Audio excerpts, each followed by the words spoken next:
All right, we still got a few people coming in. Um, Good morning to each of you.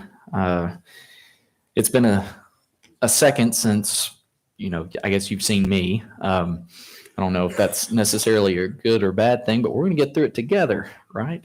Um, I know that there were some requests after the last class that we had done for a study in apologetics and getting into scientific reasons to believe in God and really kind of delving into what science says, what its limitations are, and how that applies to us as Christians. We're going to be getting into philosophical, logical arguments for the existence of God, and that's going to lead us into some discussions on scientific principles as well. Some of the things that we're going to talk about may be a little technical, but that's the nature of this kind of study. And for those of you that were in the class last when I had done this, I'd gone over my three favorite and I think strongest philosophical arguments for the existence of God. That's kind of where we're going to start today, but I'm going to go in more in depth than I did last time. And not to mention, I think just hearing this one time is probably not enough anyways. So if you were here last time, you're going to get a great review and some other information that you didn't get last time. And if you weren't here last time, then you're getting everything and more they got last time. So win-win, right? But the importance of this are for a couple of reasons. One is we've got to be ready to give a defense at any moment. And this gives us extra tools, extra abilities to do so. In 1 Peter chapter 3, verse 15, it says, "But in your hearts honor Christ the Lord as holy, always being prepared to make a defense to anyone who asks you for a reason for the hope that is in you, yet do it with gentleness and respect." That's a very important verse. It covers quite a bit of things. It gives us the responsibility that we're going to have to not only talk about what we believe, but we're going to have to be able to defend it. That comes with some connotations. We're going to have to know, A, the word well enough to defend it, and B, if there's other information that we can gain, that we can use, that we ought to be able to use it. And that's kind of what we're doing here today. The other important part of that verse is doing it with gentleness and respect. A lot of times when you use the word argument, it turns into just that. I'm not talking about getting into a heated discussion. I'm not talking about actually getting into a fight of words here. This is a reason. These are reasons to believe logically, scientifically, what we believe. Because the fact of the matter is, there are a lot of folks out there that say a lot of different things, have a lot of different thoughts about us. And I want to read you just a few things that sum up how we get viewed sometimes. So Richard Dawkins, and I'm going to mention him a few times, he is one of the world-renowned theoretical physicists out there, known and pronounced atheist. He says, "I am against religion because it teaches us to be satisfied with not understanding the world." That's a very nice way of saying it just lets us live in a fantasy world where we really don't have to understand the true mechanics of how everything works. We're putting off understanding what really is going on. Then another quote attributed to House, whoever that is, "If you could reason with if you could reason with religious people, then there would be no religious people." Yeah, some of these get quite sarcastic. Another quote by Tim Minchin, "Science adjusts its views based on what it observes. Faith is the denial of observation so that belief can be preserved." Funny enough, and I think when we go through this enough, you're going to see that many of the atheist views, you're going to have more of a blind faith than anything to hold on to some of these theories and hypotheses. And that's really what I want to get at. But last quote that I'll leave you with, author unknown, "Too stupid to understand science? Try religion." So again, we've that's kind of what we're up against. I mean, that is kind of a summation of what it is that we face sometimes. That if you're a religious person, if you believe in God, then you believe in fairy tales, you believe in imaginary things, you're a science denier, you don't think logically. And that's just not the case. That's really not the case. And so the aim of this class is, again, to help us give a ready defense, but it also helps us to have logical arguments to help for evangelism, right? And identify people where they are in their walk of life. That's really important, because when we have our evangelistic encounters, not everybody's in the same walk. Not everybody is in the same belief system. You might run into an atheist that has nothing to do with religion whatsoever. What we're going to go over today is a great place to start. Maybe they do. Maybe they're agnostic, which means that they believe in the idea of a God, but they don't believe in any one particular God, and they're still kind of confused about what they believe. There are many different starting points for that. You could run into, say, someone else that believes in a different religion or believes in Christianity but believes in evolution. They're theistic evolutionists. There's some starting points for that. That's not necessarily here. But we're going to go over all of those different types of things so that where they are, you can start, because common ground is really, really important. If you can start in a common place with somebody else in these discussions, it really gives you an advantage. So again, these are kind of the reasons why we're going to go over these arguments today. And again, at any point, if you have questions or comments, please feel free to jump in, as I'm sure you will. Okay, so as last time we went over this, this is the cosmological argument, what we're going to go over today in class. So the cosmological argument, the word cosmos is in cosmological, the study of the cosmos, which means the study of the universe. Use the argument as a starting point, and this is how it is philosophically structured here. Everything that begins to exist must have a cause. The universe began to exist, therefore the universe has a cause. So I always like to ask the question, and I'm sure you remember this from last time, but I ask you the question, which came first, chicken or the egg? I know all of us would say, yeah, chicken. Why would you say chicken?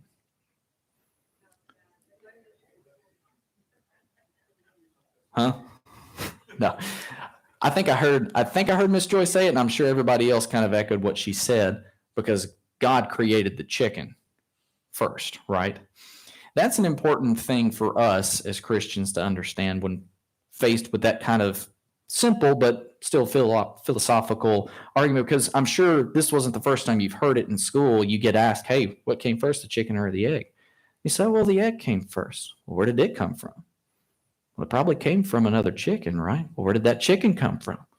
Well, I guess it started out as an egg, and then you start really getting confused. And that's kind of maybe the negative side of this argument. It can get kind of confusing at times, but it should be, once explained, pretty easy, not only to understand, but to have discussions on. We understand that the chicken came first because we believe God created the chicken.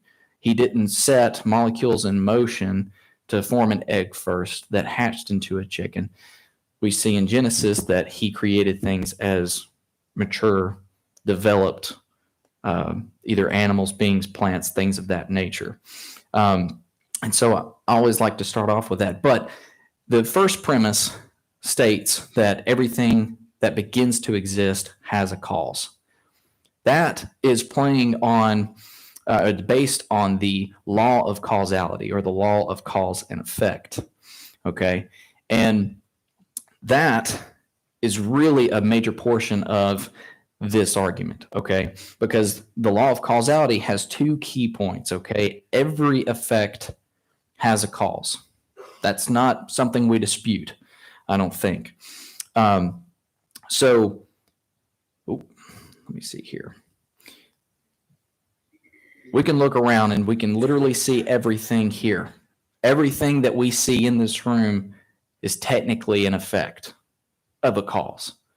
The benches that you sit on are an effect of people putting in the work of building those chairs. Technically, we as people are effects of our,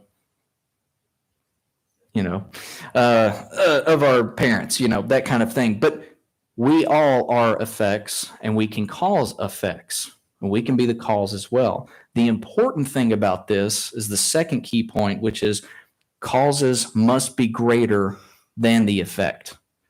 Okay? The cause is necessarily greater than the effect. You can't create an effect that's greater than yourself. A good example of this is, say, the mass of a car.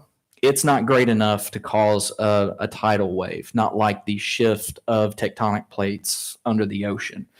If you dropped a car, it's not going to create a tidal wave. If you leaned up against a mountain or a building, it's not going to topple over. As much as you might want to try to push it, it ain't going to fall over. You're not a sufficient cause to create that effect. And I think that's pretty simple when we think of it in those terms, but that's a very key and important thing to remember in cause and effect when we're talking about this argument. The law of causality is not disputed in the scientific community. That's one thing that I want us to understand, is that when we're talking with folks and we're starting to use arguments in the realm of logic and science, we need to use things that they don't dispute either, right? We can all have some common ground here. The law of causality, like I said, is not disputed. Quote, I never asserted so absurd a proposition as that something could arise without a cause.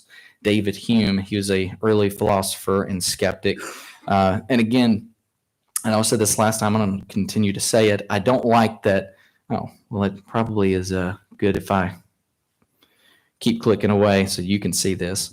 I don't like how the word skeptic or the title skeptic has been hijacked by atheists, because we can be skeptics, can we not? I mean, I think typically it's good to have a certain level of skepticism, because that means you're not taking things for face value. You're not taking somebody at their word. You're going to study. You're going to go and search out the answer to make sure that what they're saying is correct and based on truth. We do that.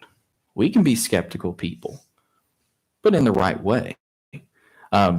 Anyways, that's just me getting on my little soapbox about that.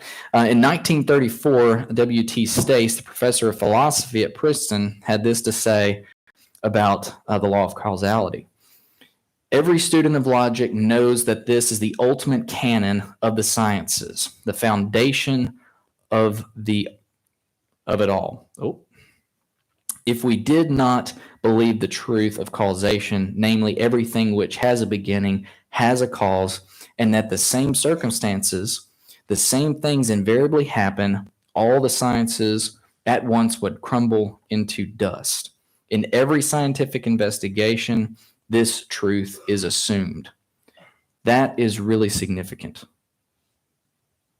What he's saying here is that if we can't count on the law of causality, then science can't be counted on, period. That's really important when we're making this argument here, when we're actually building up this argument. Because really, what are we asking? Okay, where did this come from?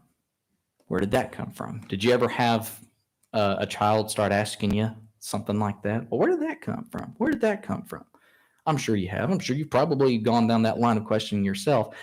If you continue asking that question till its logical end, you're going to come to two different options.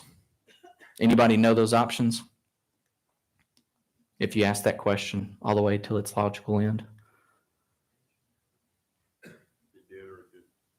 It did or it didn't. I agree. Okay. If we ask the question, where did the universe come from? What are the options? Well, this actually predates evolution. Evolution is actually the discussion of how biological material has developed over time. This is actually predating evolution. This is actually a discussion beyond that. God or Big Bang. Okay. It does naturally go there. It does naturally go there. Where did the Big Bang come from? Where did God come from? Last week, I saw an article on my news page that aliens created God. Do you want to speak to that? Well, I would have to say that is not the God that I believe in, what they're referring to. That would be my answer there. But even if we get aliens in the mix here, let's throw them in too. Where did they come from? Okay, now we're getting to where I want to get to. So it's come out of nothing. Really, when you follow this logical trail, you come up with really two options, okay? You have something that's always existed. It's always existed. It is eternal. It did not have a beginning, and it doesn't have an end. Or you have something coming from nothing. Those are really your two options. I don't think the Big Bang Theory says it came from nothing. It says all matter in the universe came from an infinitely small piece of space. Yes, but all time, space, and matter came into existence at the beginning. And what was its cause? That's the question. And they even say, and depending on who you ask, and this is how wishy-washy it gets, and this is why I want to expose you to this, is that when you get down into the minutia of these ideas and theories, there's still a whole lot that hasn't been answered. But the ideas and theories at that point, at the Big Bang, I mean, they were gone. They didn't really have significance like they do now. They all those laws broke down.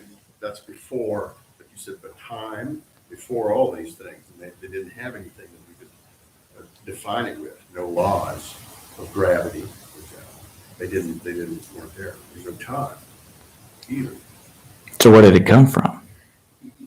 Well, that's the question. That's the question. But I don't think it. I just don't think it came from nothing. I think something was there already. Sure. That's way more logical than believing that something came from nothing. I agree. And you're kind of jumping ahead on me here, but we're going to address that specifically here in just a moment when we're talking about the beginning of the Big Bang Theory. But see, there was people actually way back in the day already saw the difficulties with this line of thinking, that if I'm not going to believe in a God creating this, an eternal being that's always been, then I got to believe something else is eternal, because believing something came from nothing is not going to work. An apologist that I have reviewed his work many times over, he always, when he's talking about this topic, has said Aristotle has a great definition of nothing. It's what rocks dream about. That's a good definition of nothing, right? You know, and when we're talking about logic, and we're talking about science, and again, we're going to talk about the limitations of science, but can anybody tell me what the first step of the scientific method is? I know, I'm sorry, this isn't science class, but bonus points, anybody can tell me the first step.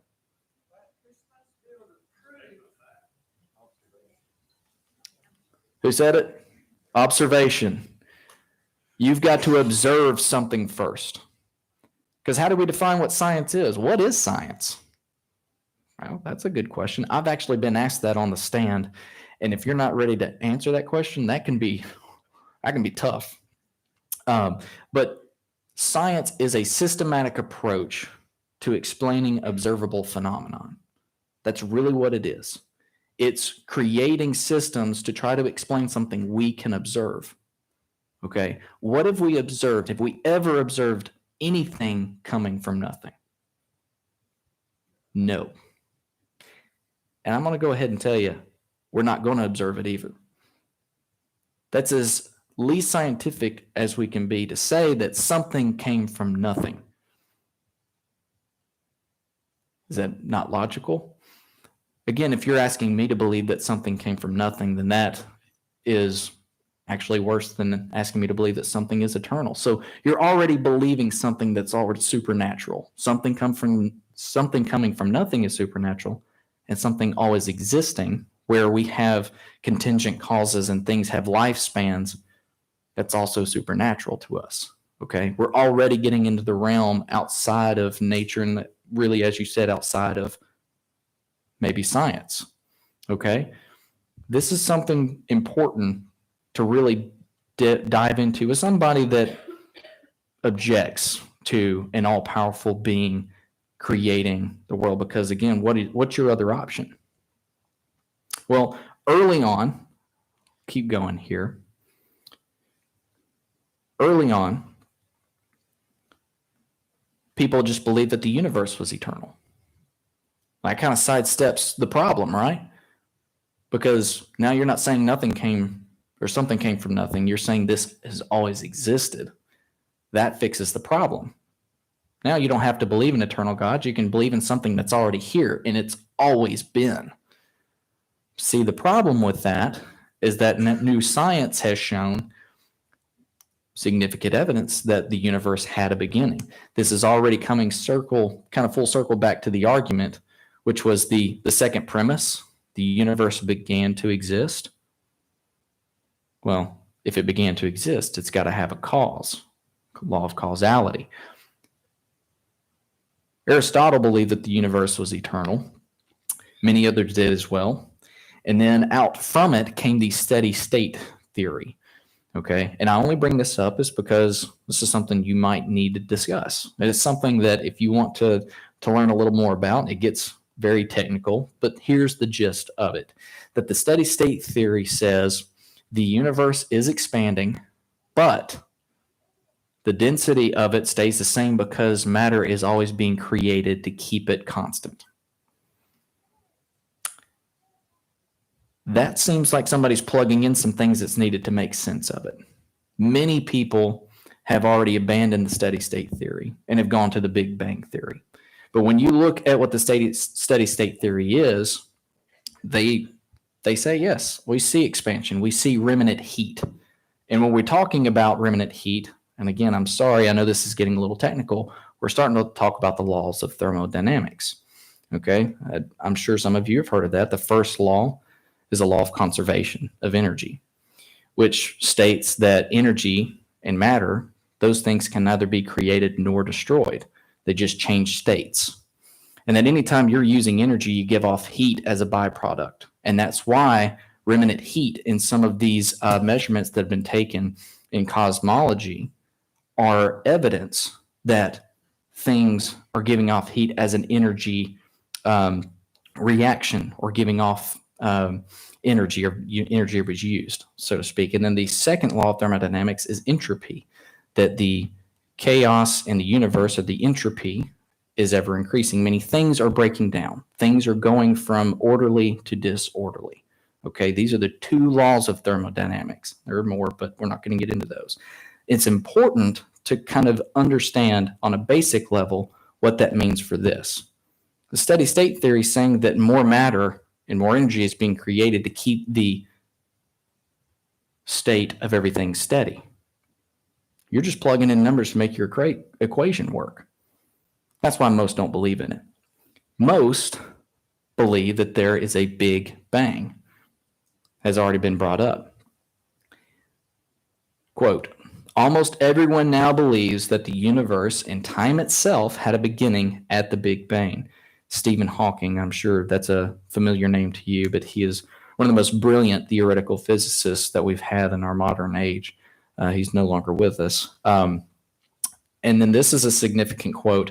With a proof now in place, cosmologists can no longer hide behind the possibility of a past eternal universe. There is now no escape. They have to face the problem of a cosmic beginning. Alexander Vlinkin, the professor of evolutionary science and director of the Institute of Cosmology at Tufts University. Notice some of that language. There is no escape. What are they trying to escape?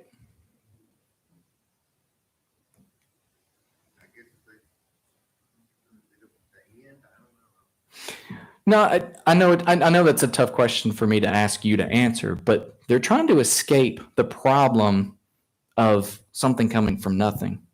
The problem of if this universe began, then it had to have had a cause. That's the problem. That's what they're trying to escape by saying that the eternal universe was what they believed in. Well, now all of a sudden, they can't escape it. They can't escape the problem, as he said here. That problem is that the universe most likely had a beginning. It did. The science is now showing that. Now you got to come up with a cause. Now we're really starting to get back to full circle of this very simple on its face argument. But when you understand what the scientists are saying about our beginning in the universe, it starts really having some validity, okay? Albert Einstein's theory of general relativity states that matter, time, and space are independently relative to one another, and they must have all come into existence simultaneously. This is really kind of getting at what you're talking about at the beginning of the Big Bang, that scientific law really wasn't established yet. We don't know when, according to scientists, scientific law was established.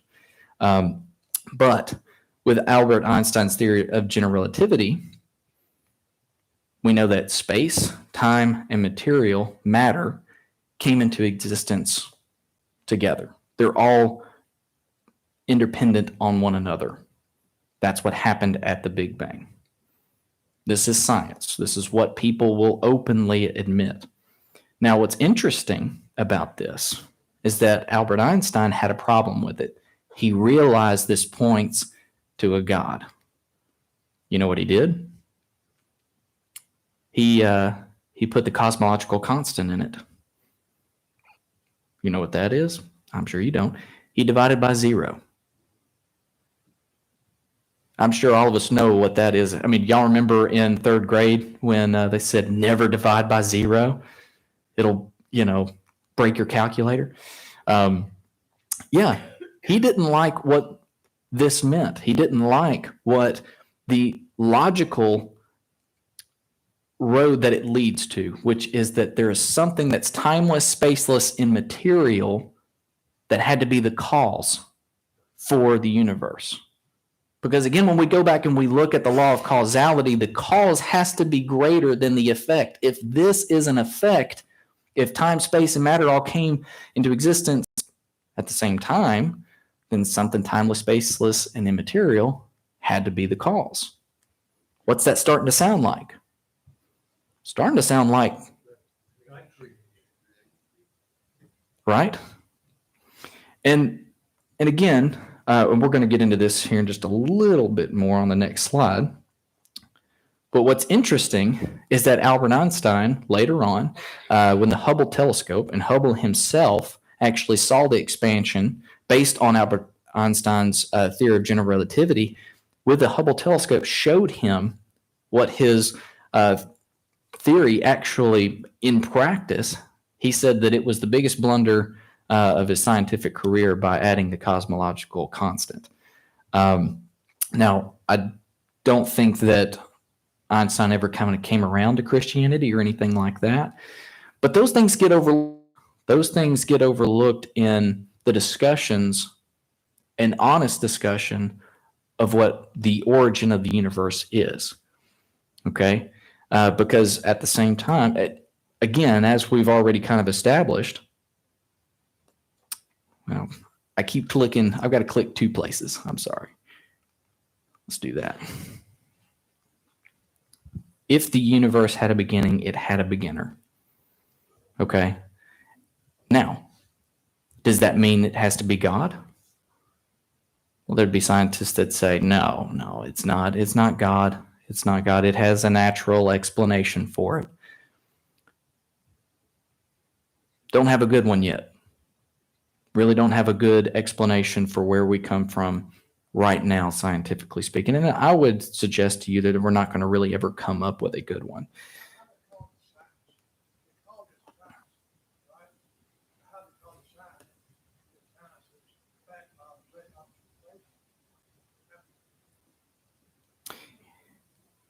Well, you're already pointing out something, a little bit of a fallacy sometimes of what's science-based.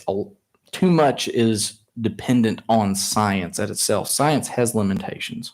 And like you said, observation is the first step, as we've already established. We've observed things like the expansion of galaxies, those things that can be measured relatively accurately. We've seen remnant heat in the universe, which that has been detected. I've looked at the models. I'm going to be completely honest with you. I'm not sure I fully understand all those models because I'm not a, cosmological, physicist or anything like that. But at the same time, that's not really disputed. Those are the observations. It's what is being based upon those observations. And then after that, what's not been observed, again, is something coming from nothing. And if all of this came down to a point, the size of a period on the page, it was condensed. What started it? What was the first cause? You still have to have a cause. Even if that little dense ball of all this matter that exploded into everything, you still had to have some transfer of energy to make it do what it did. You had to make it go bang. A gun doesn't go off by itself. Somebody pulls the trigger. Again, that's what this argument really starts to exploit, is that there's not as many answers as scientists would like to believe on this. And you've got to have faith to fill in the gaps. Ironically, we've already seen an atheist say, well, faith's just, that's a coping mechanism to help you hold on to beliefs that you've once had. Do you have something? I was going to say, a few minutes ago, the big question boils down to why, yes or no. It's really natural or supernatural. Yes, that's exactly right. Science can only, all science studies is the natural side. That's all they can do. Absolutely. And that's as far as they can go. And as technology grows, so can their knowledge and what they can prove, but they can only go so far. We shouldn't rely on science for our supernatural questions. And that's really the question, is there something that's beyond nature? And I think this argument shows that there's good reason to believe there's something is beyond nature, because three of the defining realities of nature, time, space, and material, all came together into existence at the same time, needed a cause that was greater than those three: timeless, spaceless, immaterial. And I would submit to you that beyond that, it would have to be extremely powerful, personal agent with the ability to make decisions, free will to choose to create something that actually has the decision-making ability, and immensely intelligent, which is going to really play into the next argument we'll get into next week. Again, what does that sound like? Or who does it sound like? Sounds like God, right? Again, when we follow what we can see, what we can observe through science, and we bring it out to a point where science can't really give us the answer anymore, you're still going to have to, is that a bell? Okay. It was a buzzer. Yeah. Time's up. Sorry, I don't hear that in my other classes. I'm down in the basement. So, all right. Yep. 5 minutes. We got it. All right. So, and I do have a clock here for all of you that are maybe worried I was just going to keep going. I promise I won't go too long. One of the other things that I like to do with this, even though I think we've kind of established it and we're going to review it in our last remaining times, I don't want to just give you the slam dunk portions of this argument. I want to give you what the counter arguments are by other people that have looked at this, because look, other people have looked at this. Skeptics, as they call them, have looked at this and have had their objections to the argument. Okay. I want to give you the limitations of them and the counter arguments to them so that you're not taken off guard if you use this in a conversation. Okay. So some of the counter arguments: if everything had a beginning from a cause, what caused God? That is the number one counter argument to this argument. Okay. It's like, okay, well, you say God created this. Well, then who created God? Well, debunked. Because then the person or whoever created God, who created them? Then who created them? And it gets you into an infinite regression, which is of intellectual fallacy or philosophical fallacy. What do we say to that? If somebody says, well, who created God? Actually, Richard Dawkins, one of the person I just quoted in one of his books, The God Delusion, he even has that as one of his major objections to a God. So what would you say? I think one of the big things that all of this falls into, all the big names that are against the God theory, Mm-hmm. really boils down to something real simple in my mind. They want an excuse for what the way they live and the way they want to live. So this fits their theory perfectly. They're not held accountable for anything they do. You take rulers that followed these great men. Well, if I went out and murdered and pillaged a town, there's no responsibility or no accountability. No accountability is your biggest driving force for atheists. You know, you're even getting classes ahead of me on this, but you're really hitting at a pivotal point for humanity, because it's always this tug and pull of, do I do what God wants me to do or do what I want to do? And if you get rid of God altogether, then that takes away the responsibility morally. We get to define what morality is. How often do we see that today? See it a lot. But back to my other question, who created God? Again, if he created everything, what? Huh? Aliens. Aliens did. Exactly. And then who created them? And see how illogical this is. But okay, what'd you say, Michael? If we go back to what the argument actually states, things that have a beginning or that begin to exist have a cause. That's really important. And again, that's why they, for so long, didn't want the universe to have a beginning, because then they automatically get to say, well, law of causality doesn't apply here. It's eternal. It didn't have a cause. It's already been here. You have to have an uncaused first cause.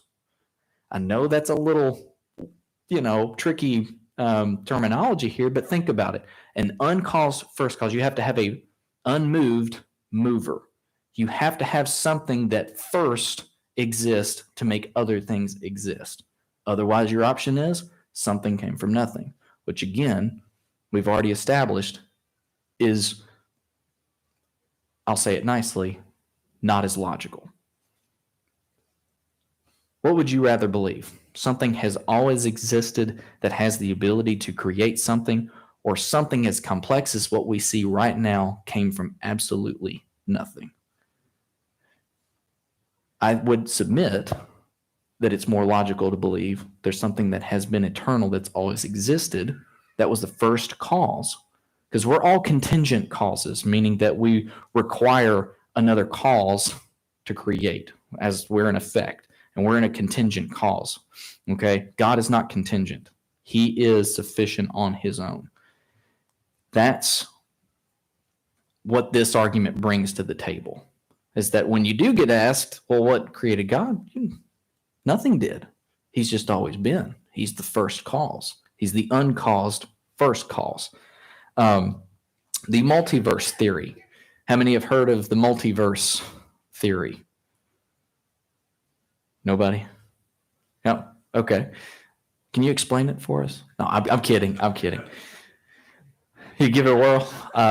Again, I'll be completely honest with you. It has shifted and changed so much since it really came out. I don't know if I could do it justice necessarily, but really what it touts is that there's an infinite amount of universes that exist, and that we happen to be, and by necessity, we would be in the universe that supports life. We would be that life that occurs because we're on that one perfect universe where the conditions are right.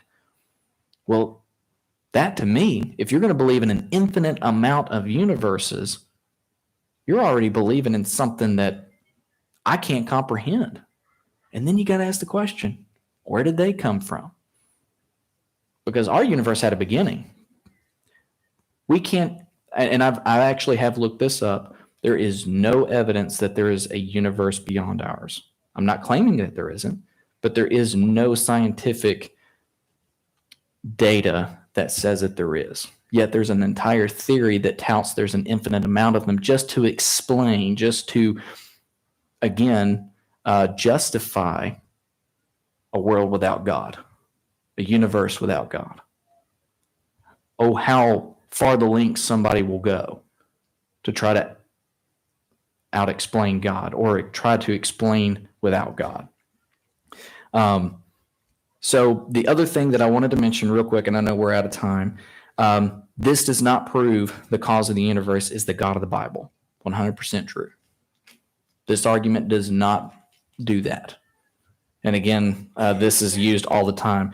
It could have been the flying spaghetti monster, for all you know. In this argument, we're not trying to prove that the God of the Bible necessarily created the universe. That's not where we are with these people yet. If they don't believe in the Bible, you don't start with the Bible.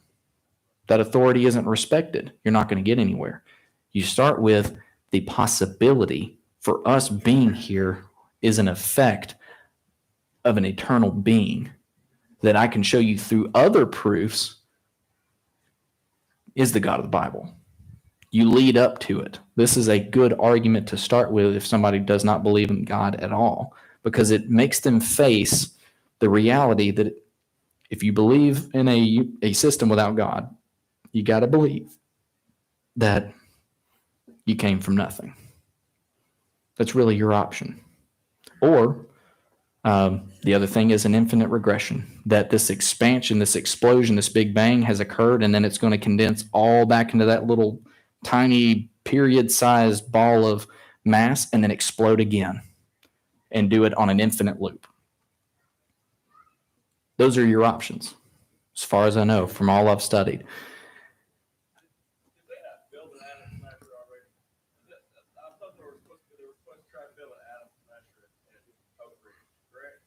I'm sorry, I just can't hear what you were saying. An atom smasher. A giant loop that they slam these atoms together and they explode. Yeah, the super collider. Yeah, it's starting to break down the atom. If this is the theory that two asteroids smashed together and Big Bang occurred and people walked out of it, or atoms were created that eventually became the Earth, they've already just proved it because they haven't heard anything about, colliding, the super collider and people walking out of an atom smasher. Well, sure. But here's the thing. Even beyond that, you don't even have to get that technical. Let me ask you, where did the asteroids come from and what gave them the energy to collide into one another? You see, when you start really understanding this argument, you can start asking the right questions, and then it becomes really difficult to answer. You don't have to know what a super collider does necessarily. When you start seeing where that argument starts breaking down, again, you just ask where something comes from. Where did those asteroids come from? What gave them the energy to collide into one another? You don't even have to get into the whole idea of two asteroids colliding into one another and providing all of this immense complexity, which we'll kind of get into next week. I'm way beyond time, I know. If you have questions or comments and want to talk to me, please feel free. I guess we're going to end with prayer. So if you would bow with me.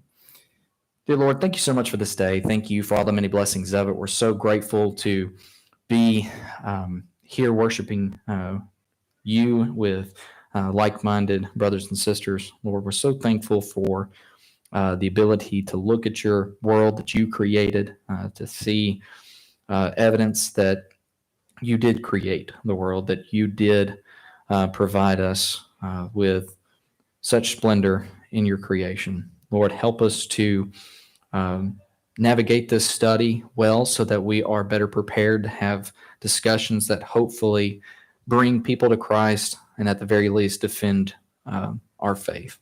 Lord, we know there are many people with many different ailments that have issues. Lord, I pray that you be with them and help them with whatever they may be dealing with. Lord, help us to be lights this week. Help us to be shining examples that help lead others to you. We're so thankful for all the many material blessings we have. We are so truly blessed and rich. Lord, most of all, we're thankful for your Son, the amazing sacrifice he gave for us so that we can have eternal life with you in heaven. We ask this all in Jesus' most high, holy, and matchless name. Amen.